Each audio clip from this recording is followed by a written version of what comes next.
নমস্কার।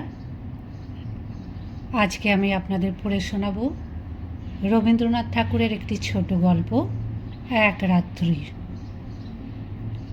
সুরবালার সঙ্গে একত্রে পাঠশালায় গিয়াছি এবং বউ বউ খেলিয়াছি। তাহাদের বাড়িতে গেলে সুরবালার মা আমাকে বড় যত্ন করিতেন এবং আমাদের দুইজনকে একত্র করিয়া আপনা আপনি বলা বলি করিতেন। আহা, দুটিতে বেশ মানায়। ছোট ছিলাম, কিন্তু কথাটার অর্থ একরকম বুঝিতে পারিতাম। সুরবালার প্রতি যে সর্বসাধারণের অপেক্ষা আমার কিছু বিশেষ দাবি ছিল, সে ধারণা আমার মনে বদ্ধমূল হইয়া গিয়াছিল। সেই অধিকার মদে মত্ত হইয়া তাহার প্রতি যে আমি শাসন এবং উপদ্রব না করিতাম তাহা নহে। সেও সহিষ্ণুভাবে আমার সকল রকম ফরমাস খাটিত এবং শাস্তি বহন করিত। পাড়ায় তাহার রূপের প্রশংসা ছিল, কিন্তু বর্বর বালকের চক্ষে সে সৌন্দর্যের কোনো গৌরব ছিল না। আমি কেবল জানিতাম সুরবালা আমারই প্রভুত্ব স্বীকার করিবার জন্য পিতৃগৃহে জন্মগ্রহণ করিয়াছে, এই জন্য সে আমার বিশেষ রূপ অবহেলার পাত্র। আমার পিতা চৌধুরী জমিদারের নায়েব ছিলেন। তাহার ইচ্ছা ছিল আমার হাতটা পাকিলেই আমাকে জমিদারি সেরেস্তার কাজ শিখাইয়া একটা কোথাও গোমস্তাগিরিতে প্রবৃত্ত করাইয়া দিবেন, কিন্তু আমি মনে মনে তাহাতে নারাজ ছিলাম। আমাদের পাড়ার নীলরতন যেমন কলিকাতায় পালাইয়া লেখাপড়া শিখিয়া কালেক্টর সাহেবের নাজির হইয়াছে, আমারও জীবনের লক্ষ্য সেইরূপ অতুচ্ছ ছিল। কালেক্টর নাজির না হইতে পারি তো জজ আদালতের হেড ক্লার্ক হইব, ইহা আমি মনে মনে নিশ্চয় স্থির করিয়া রাখিয়াছিলাম। সর্বদাই দেখিতাম আমার বাপ উক্ত আদালতজীবীদিগকে অত্যন্ত সম্মান করিতেন। নানা উপলক্ষে মাছটা, তরকারিটা, টাকাটা, শিকেটা লইয়া যে তাহাদের পূজার্চনা করিতে হইত, তাহাও শিশুকাল হইতে আমার জানা ছিল। এই জন্য আদালতের ছোট কর্মচারী, এমনকি পেয়াদাগুলোকে পর্যন্ত হৃদয়ের মধ্যে খুব একটা সম্ভ্রমের আসন দিয়াছিলাম। ইহারা আমাদের বাংলাদেশের পূজ্য দেবতা। ৩৩ কোটির ছোট ছোট নতুন সংস্করণ। বৈষয়িক সিদ্ধিলাভ সম্বন্ধে স্বয়ং সিদ্ধিদাতা গণেশ অপেক্ষা ইহাদের প্রতি লোকের আন্তরিক নির্ভর ঢের বেশি। সুতরাং পূর্বে গণেশের যাহা কিছু পাওনা ছিল, আজকাল ইহারাই তাহা সমস্ত পাইয়া থাকেন। আমিও নীলরতনের দৃষ্টান্তে উৎসাহিত হইয়া একসময় বিশেষ সুবিধাযোগে কলিকাতায় পালাইয়া গেলাম। প্রথমে গ্রামের একটি আলাপি লোকের বাসায় ছিলাম, তাহার পরে বাপের কাছ হইতেও কিছু কিছু অধ্যয়নের সাহায্য পাইতে লাগিলাম। লেখাপড়া যথানিয়মে চলিতে লাগিল। ইহার ওপরে আবার সভা সমিতিতেও যোগ দিতাম। দেশের জন্য হঠাৎ প্রাণ বিসর্জন করা যে আশু আবশ্যক, এ সম্বন্ধে আমার সন্দেহ ছিল না, কিন্তু কি করিয়া উক্ত দুঃসাধ্য কাজ করা যাইতে পারে আমি জানিতাম না, এবং কেহ দৃষ্টান্তও দেখাইত না। কিন্তু তাহা বলে উৎসাহের কোনো ত্রুটি ছিল না। আমরা পাড়া গেঁয়ে ছেলে, কলিকাতার ইঁচড়ে পাকা ছেলের মতো সকল জিনিসকেই পরিহাস করিতে শিখি নাই। সুতরাং আমাদের নিষ্ঠা অত্যন্ত দৃঢ় ছিল। আমাদের সভার কর্তৃপক্ষেরা বক্তৃতা দিতেন, আর আমরা চাঁদার খাতা লইয়া না খাইয়া দুপুর রৌদ্রে টো টো করিয়া বাড়ি বাড়ি ভিক্ষা করিয়া বেড়াইতাম। রাস্তা ধারে দাঁড়াইয়া বিজ্ঞাপন বিলি করিতাম। সভাস্থলে গিয়া বেঞ্চি চৌকি সাজাইতাম। দলপতির নামে কেহ একটা কথা বলিলে কোমর বাঁধিয়া মারামারি করিতে উদ্যত হইতাম। শহরের ছেলেরা এই সব লক্ষণ দেখে আমাদিগকে বাঙাল বলিত। নাজির সেরেস্তাদার হইতে আসিয়াছিলাম, কিন্তু মার্সিনি গাড়িবাল্ডি হইবার আয়োজন করিতে লাগিলাম। এমন সময় আমার পিতা এবং সুরবালার পিতা একমত হইয়া সুরবালার সহিত আমার বিবাহের জন্য উদ্যোগী হইলেন। আমি 15 বৎসর বয়সের সময় কলিকাতা পালাইয়া আসি। তখন সুরবালার বয়স 8, এখন আমি 18। পিতার মতে আমার বিবাহের বয়স ক্রমে উত্তীর্ণ হইয়া যাইতেছে, কিন্তু এদিকে আমি মনে মনে প্রতিজ্ঞা করিয়াছি আজীবন বিবাহ না করিয়া স্বদেশের জন্য মরিব। বাপকে বলিলাম বিদ্যাভ্যাস সম্পূর্ণ সমাধা না করিয়া বিবাহ করিব না। 2-4 মাসের মধ্যে খবর পাইলাম উকিল রামলোচনবাবুর সহিত সুরবালার বিবাহ হইয়া গিয়াছে। পতিত ভারতের চাঁদা আদায় কার্যে ব্যস্ত ছিলাম। এ সংবাদ অত্যন্ত তুচ্ছ বোধ হইল। এন্ট্রান্স পাশ করিয়াছি, ফার্স্ট আর্টস দিব, এমন সময় পিতার মৃত্যু হইল। সংসারে কেবল আমি একা নই, মাতা এবং 2টি ভগিনী আছেন। সুতরাং কলেজ ছাড়িয়া কাজের সন্ধানে ফিরিতে হইল। বহু চেষ্টায় নোয়াখালী বিভাগের একটি ছোট শহরে এন্ট্রান্স স্কুলের 2nd মাস্টারি পদ প্রাপ্ত হইলাম। মনে করিলাম আমার উপযুক্ত কাজ পাইয়াছি। উপদেশ এবং উৎসাহ দিয়া এক একটি ছাত্রকে ভাবি ভারতের এক একটি সেনাপতি করিয়া তুলিব। কাজ আরম্ভ করিয়া দিলাম। দেখিলাম ভাবি ভারতবর্ষ অপেক্ষা আসন্ন এক্সামিনের তাড়া ঢের বেশি। ছাত্রদিগকে গ্রামার, অ্যালজেব্রা বহির্ভূত কোনো কথা বলিলে হেডমাস্টার রাগ করে।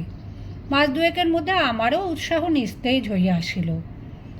আমাদের মতো প্রতিভাহীন লোক ঘরে বসিয়া নানারূপ কল্পনা করে, অবশেষে কার্যক্ষেত্রে নামিয়া ঘাড়ে লাঙল বহিয়া পশ্চাৎ হইতে ল্যাজমলা খাইয়া নত শিরে সহিষ্ণুভাবে প্রাত্যহিক মাটি ভাঙার কাজ করিয়া সন্ধ্যাবেলা 1 পেট জাবনা খাইতে পাইলেই সন্তুষ্ট থাকে। লম্ফে ঝম্পে আর উৎসাহ থাকে না। অগ্নিদাহের আশঙ্কায় একজন করিয়া মাস্টার স্কুলের ঘরেতেই বাস করিত। আমি একা মানুষ, আমার ওপরেই সেই ভার পড়িয়াছিল। স্কুলের বড় আটচালার সংলগ্ন একটি চালায় আমি বাস করিতাম। স্কুলঘরটি লোকালয় হইতে কিছু দূরে একটি বড় পুষ্করিণীর ধারে। চারিদিকে সুপারি, নারিকেল এবং মাদারের গাছ, এবং স্কুল গৃহের প্রায় গায়েই 2টা প্রকাণ্ড বৃদ্ধ নিম গাছ গায়ে গায়ে সংলগ্ন হইয়া ছায়া দান করিতেছে। একটা কথা এতদিন উল্লেখ করি নাই, এবং এতদিন উল্লেখযোগ্য বলে মনে হয় নাই।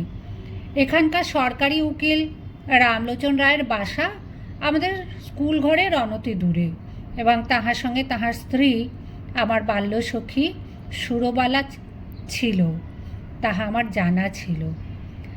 রামলোচনবাবুর সঙ্গে আমার আলাপ হইল। সুরবালার সহিত বাল্যকালে আমার জানাশোনা ছিল, তাহা রামলোচনবাবু জানিতেন কি না জানি না।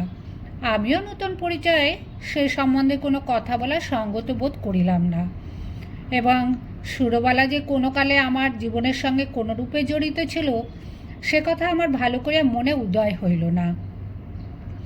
একদিন ছুটির দিনে রামলোচনবাবুর বাসায় তাহার সহিত সাক্ষাৎ করিতে গিয়াছি। মনে নাই কি বিষয়ে আলোচনা হইতেছিল। বোধ করি বর্তমান ভারতবর্ষের দুরবস্থা সম্বন্ধে। তিনি যে সেজন্য বিশেষ চিন্তিত এবং ম্রিয়মাণ ছিলেন তাহা নহে, কিন্তু বিষয়টা এমন যে তামাক টানিতে টানিতে এ সম্বন্ধে ঘণ্টাখানেক দেরেক অনর্গল শখের দুঃখ করা যাইতে পারে। এমন সময় পাশের ঘরে অত্যন্ত মৃদু একটা চুড়ির টুংটাং, কাপড়ের একটুখানি খসখস এবং পায়েরও একটুখানি শব্দ শুনিতে পাইলাম। বেশ বুঝিতে পারিলাম জানালার ফাঁক দিয়া কোনো কৌতূহলপূর্ণ নেত্র আমাকে নিরীক্ষণ করিতেছে। তৎক্ষণাৎ 2খানি চোখ আমার মনে পড়িয়া গেল। বিশ্বাস, সরলতা এবং শৈশব প্রীতিতে ঢলো ঢলো 2খানি বড় বড় চোখ, কালো কালো তারা, ঘন কৃষ্ণ পল্লব, স্থির স্নিগ্ধ দৃষ্টি। সহসা হৃৎপিণ্ডকে কে যেন একটা কঠিন মুষ্টির দ্বারা চাপিয়া ধরিল, এবং বেদনায় ভেতরটা টন টন করিয়া উঠিল। বাসায় ফিরিয়া আসিলাম, কিন্তু সেই ব্যথা লাগিয়াই রহিল। লিখি, পড়ি, যাহা করি, কিছুতেই মনের ভার দূর হয় না। মনটা সহসা একটা বৃহৎ বোঝার মতো হইয়া বুকের শিরা ধরিয়া দুলিতে লাগিল। সন্ধ্যাবেলা একটু স্থির হইয়া ভাবিতে লাগলাম, এমনটা হইল কেন? মনের মধ্যে হইতে উত্তর আসিল, তোমার সে সুরবালা কোথায় গেল? আমি প্রত্যুত্তরে বলিলাম, আমি তো তাহাকে ইচ্ছা করিয়া ছাড়িয়া দিয়াছি, সে কি চিরকাল আমার জন্য বসিয়া থাকিবে? মনের ভেতরে কে বলিল, তখন যাহাকে ইচ্ছা করিলেই পাইতে পারিতে, এখন মাথা খুঁড়িয়া মরিলেও তাহাকে একবার চক্ষে দেখিবার অধিকারটুকুও পাইবে না। সেই শৈশবের সুরবালা তোমার যত কাছেই থাকুক, তাহার চুড়ির শব্দ শুনিতে পাও, তাহার মাথা ঘষার গন্ধ অনুভব করো, কিন্তু মাঝখানে বরাবর একখানে করিয়া দেওয়াল থাকিবে। আমি বললাম, থাক না, সুরবালা আমার কে? উত্তর শুনিলাম, সুরবালা আজ তোমার কেহই নয়, কিন্তু সুরবালা তোমার কি না হইতে পারিত। সে কথা সত্য, সুরবালা আমার কি না হইতে পারিত। আমার সবচেয়ে অন্তরঙ্গ, আমার সবচেয়ে নিকটবর্তী, আমার জীবনের সমস্ত সুখ দুঃখ ভাগিনী হইতে পারিত। সে আজ এত দূর, এত পর, আজ তাহাকে দেখা নিষেধ, তাহার সঙ্গে কথা কওয়া দোষ, তাহার বিষয়ে চিন্তা করা পাপ। আর একটা রামলোচন, কোথাও কিছু নাই, হঠাৎ আসিয়া উপস্থিত, কেবল গোটা দুয়েক মুখস্থ মন্ত্র পড়িয়া সুরবালাকে পৃথিবীর আর সকলের নিকট হইতে এক মুহূর্তে ছোঁ মারিয়া লইয়া গেল। আমি মানব সমাজে নূতন নীতি প্রচার করিতে বসি নাই, সমাজ ভাঙিতে আসি নাই, বন্ধন ছিঁড়িতে চাই না। আমি আমার মনের প্রকৃত ভাবটা ব্যক্ত করিতেছি মাত্র। আমার মনে যে সকল ভাব উদয় হয়, তাহার কি সবই বিবেচনা সঙ্গত? রামলোচনের গৃহভিত্তির আড়ালে যে সুরবালা বিরাজ করিতেছিল, সে যে রামলোচনের অপেক্ষাও বেশি করিয়া আমার, একথা আমি কিছুতেই মন হইতে তাড়াইতে পারিতেছিলাম না। এরূপ চিন্তা নিতান্ত অসঙ্গত এবং অন্যায়, তাহা স্বীকার করি, কিন্তু অস্বাভাবিক নহে। এখন হয়তো আর কোনো কাজে মনোসংযোগ করিতে পারি না। দুপুরবেলায় ক্লাসে যখন ছাত্রীরা গুনগুন করিতে থাকিত, বাহিরে সমস্ত ঝাঁ ঝাঁ করিত, ঈষৎ উত্তপ্ত বাতাসে নিম গাছের পুষ্পমঞ্জরির সুগন্ধ বহন করিয়া আনিত, তখন ইচ্ছা করিত, কি ইচ্ছা করিত জানি না, এই পর্যন্ত বলিতে পারি, ভারতবর্ষের এই সমস্ত ভাবী আশাস্পদ দিগের ব্যাকরণের ভ্রম সংশোধন করিয়া জীবনযাপন করিতে ইচ্ছা করিত না। স্কুলের ছুটি হইয়া গেলে আমার বৃহৎ ঘরে একলা থাকিতে মন টিকিত না, অথচ কোনো ভদ্রলোক দেখা করিতে আসিলেও অসহ্য বোধ হইত। সন্ধেবেলায় পুষ্করিণীর ধারে সুপারি নারিকেলের অর্থহীন মর্মধ্বনি শুনিতে শুনিতে ভাবিতাম, মনুষ্য সমাজ একটা জটিল ভ্রমের জাল। ঠিক সময় ঠিক কাজ করিতে কাহারও মনে পড়ে না, তাহার পরে বেঠিক সময় বেঠিক বাসনা লইয়া অস্থির হইয়া মরে। তোমার মতো লোক সুরবালার স্বামীটি হইয়া বুড়া বয়স পর্যন্ত বেশ সুখে থাকিতে পারিত। তুমি কিনা হইতে গেলে গাড়ি বাল্টি, এবং হইলে শেষে একটি পাড়াগে স্কুলের সেকেন্ড মাস্টার, আর রামলোচন রায় উকিল। তাহার বিশেষ করিয়া সুরবালারই স্বামী হইবার কোনো জরুরি আবশ্যক ছিল না। বিবাহের পূর্ব মুহূর্ত পর্যন্ত তাহার পক্ষে সুরবালাও যেমন, ভবশঙ্করীও তেমন।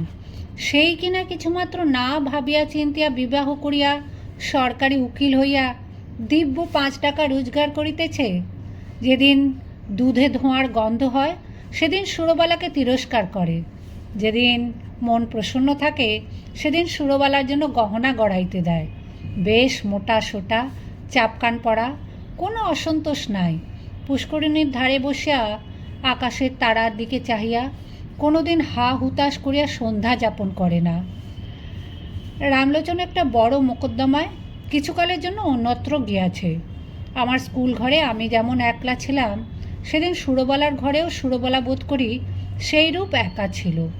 মনে আছে, সেদিন সোমবার, সকাল হইতেই আকাশ মেঘাচ্ছন্ন হইয়া আছে। বেলা 10টা হইতে টিপটিপ করিয়া বৃষ্টি পড়িতে আরম্ভ করিল। আকাশের ভাবগতিক দেখিয়া হেডমাস্টার সকাল সকাল স্কুলের ছুটি দিলেন। খণ্ড খণ্ড কালো মেঘ যেন একটা কি মহা আয়োজনে সমস্ত দিন আকাশময় আনাগোনা করিয়া বেড়াইতে লাগিল। তাহার পরদিন বিকালের দিকে মুষলধারে বৃষ্টি এবং সঙ্গে সঙ্গে ঝড় আরম্ভ হইল। যত রাত্রি হইতে লাগিল, বৃষ্টি এবং ঝড়ের বেগ বাড়িতে চলিল। প্রথমে পূর্ব দিক হইতে বাতাস বহিতেছিল, ক্রমে উত্তর এবং উত্তর পূর্ব হইতে বহিতে লাগিল। এ রাত্রে ঘুমাইবার চেষ্টা করা বৃথা। মনে পড়িল, এই দুর্যোগে সুরবালা ঘরে একলা আছে। আমাদের স্কুল ঘর তাহাদের ঘরের অপেক্ষা অনেক মজবুত। কতবার মনে করিলাম, তাহাকে স্কুল ঘরে ডাকিয়া আনিয়া আমি পুষ্করিণীর পাড়ের ওপর রাত্রি যাপন করিব। কিন্তু কিছুতেই মন স্থির করিয়া উঠিতে পারিলাম না। রাত্রি যখন 1-1:30 হইবে, হঠাৎ বানের ডাক শোনা গেল। সমুদ্র ছুটিয়া আসিতেছে। ঘর ছাড়িয়া বাহির হইলাম। সুরবালার বাড়ির দিকে চলিলাম। পথে আমাদের পুষ্করিণীর পাড়। সে পর্যন্ত যাইতে না যাইতেই আমার হাঁটু জল হইল।